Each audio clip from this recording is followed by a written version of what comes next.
California Governor Gavin Newsom sounded incredibly frustrated as he spoke with CNN, saying something needs to be done federally. Watch this. The stories are devastating. They're devastating. Welcome to this week's Wacky Moments of Leftist Extremism. Now, there were several tragic shootings recently in California, and while there are some legitimate questions that need to be asked, the leftist media isn't going to do it. Instead, they're going to push a leftist agenda and leftist politicians. Politicians actually seem to be smiling as they inhale the opportunity to push their agenda, or as CNN calls it, frustration. California Governor Gavin Newsom sounded incredibly frustrated as he spoke with CNN, saying something needs to be done federally. Watch this. The stories are devastating.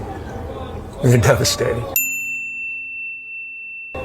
Because the stories are not just about, a bullet wound or a loved one's life lost. It's a myriad of issues. That's the look of someone who's frustrated. The folks at CNN are clearly paid to read the tripe in their teleprompters instead of body language. We can sit there and say thoughts and prayers, or we can look in the mirror and say, this is the price, I guess, of whatever. Fill in the blank. Freedom? Freedom from what? Having complete vulnerability, being anywhere in a crowd?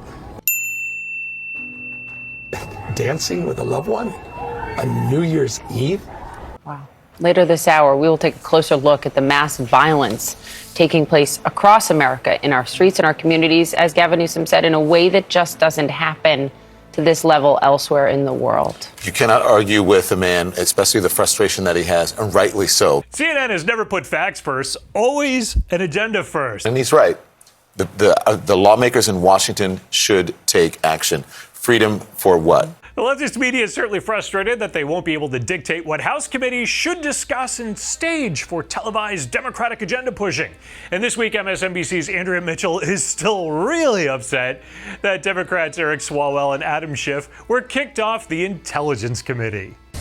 Speaker Kevin McCarthy has followed through on his threat, booting two key Democrats off of the House Intelligence Committee, including former chair and Trump impeachment manager Adam Schiff and Eric Swalwell, who was also on the first impeachment committee. In a contentious exchange with reporters Tuesday night, McCarthy said it was a matter of national security, falsely accusing Schiff of lies about Donald Trump. Wait. Falsely claiming that Schiff lied about Trump? Adam Schiff, the top Democrat, saying there is significant evidence of collusion. There's ample evidence of collusion of the campaign, and it's very much in the public record. Adam Schiff said that there was damning evidence of collusion, and he said it was worse than Watergate. I could certainly say with confidence that there is significant evidence of collusion between the campaign and Russia. So you have seen direct evidence of collusion?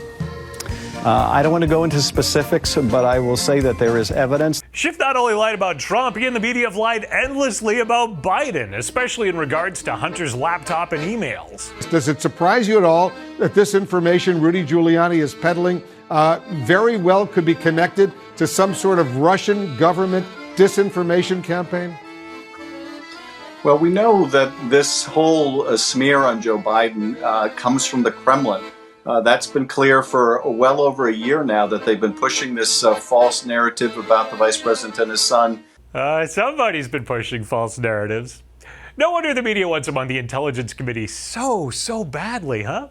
The leftist media want more staged kangaroo court committees. There's also, of course, the House Select Committee on the January 6th attack, which disbanded only weeks ago. Useful committees.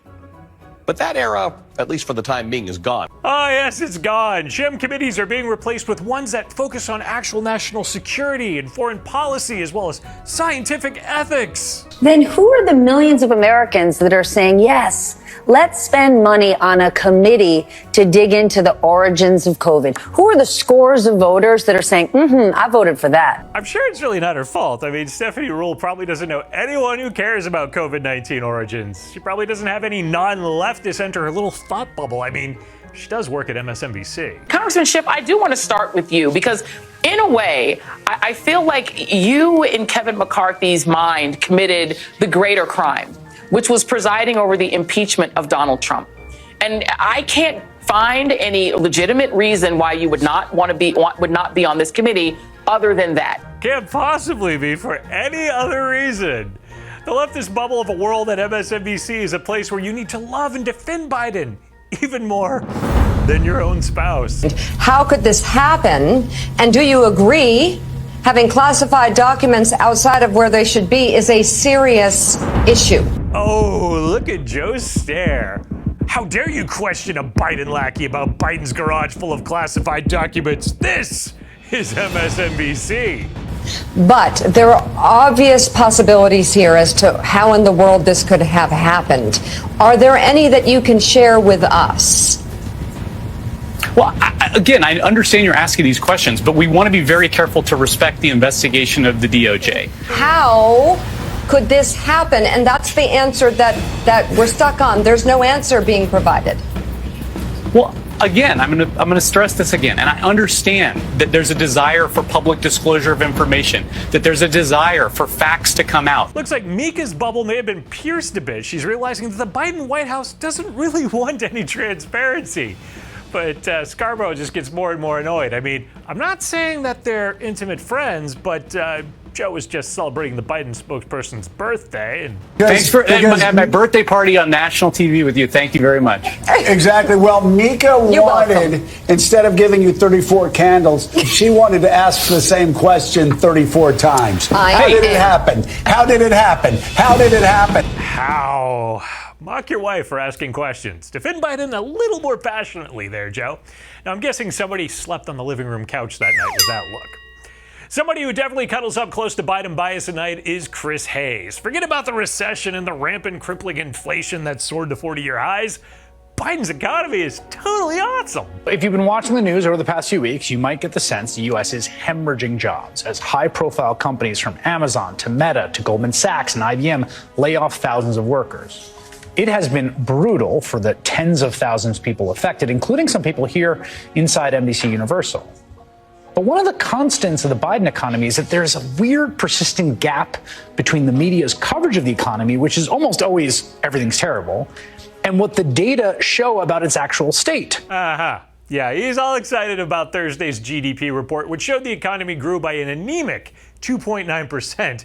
It's the best news America has ever received. I think it's safe to say this has been one of the most successful, remarkable recoveries in all of American economic history. Apparently, Hayes never studied the 1980s, which saw President Reagan's policies of tax cuts and deregulation create nearly 20 million jobs and end the crippling inflation that the Carter administration had saddled the country with. But, well, you might wonder what the leftist media is consuming in order to dream up these great moments of economic illiteracy. But as Telemundo shows us this week, they're not consuming what you think. La Unión Europea permite que entre ayer y hoy ya estén a la venta dos nuevos insectos aptos para el consumo humano. Será en forma de harina elaborada parcialmente con grillos domésticos y larvas de harina. ¡Ay, se tardaron muchísimo! Yeah, it took a long time. What could they have possibly been waiting for? Oh yeah, it's the end of the world due to climate change. Los expertos aseguran que además de su alto valor en proteínas, el consumo de insectos será fundamental contra la emergencia climática, comparado con la producción de carne de res. Time to eat bugs over beef, they claim. I'll pass on the insects as well as the leftist climate hysteria. It's about time for me to bug out of here. I'm Eric Shiner from MRC-TV, asking you to visit the MRC donation page, help us out, and keep videos like this one coming. Visit MRCTV.org for the latest in videos, information, and entertainment. And be sure to like, share, and subscribe to these videos on the platforms that actually let you see them. And we'll be back next week with another look at the tasty insect-filled menu of leftist media madness.